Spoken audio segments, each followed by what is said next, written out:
Howdy, fans of my channel, gorgeous graphs. Ha ha ha. Inflation doesn't just make prices drift upward. When the rate is high and persistent, it can cause the cost of everyday items to skyrocket. To see just how powerful compounding can be, let's once again look at the price of a simple candy bar. We'll start with an initial price of $1.50. Now imagine prices increase at a steady rate of 8% every single year for 50 years in a row. At first you might not feel too alarmed. After 5 years, the candy bar costs around $2.20. By the 10-year mark, it's just over $3.20. Already that's more than double the starting price, but the real shock comes later. After 20 years, the price has climbed past $7. At 30 years, it reaches about $15.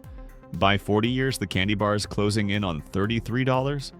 And finally, after 50 years, the same candy bar that once cost $1.50 now carries a price tag of more than $70. This dramatic rise shows the dangerous side of inflation. While low inflation slowly chips away at your money, high inflation can rapidly destroy purchasing power. At 8%, the cost of living doesn't just creep upward, it explodes. For households, this means budgets become stretched and savings lose value quickly. For policymakers, it underlines why controlling inflation is one of the most important goals of economic policy. The candy bar example may seem simple, but it makes a powerful point.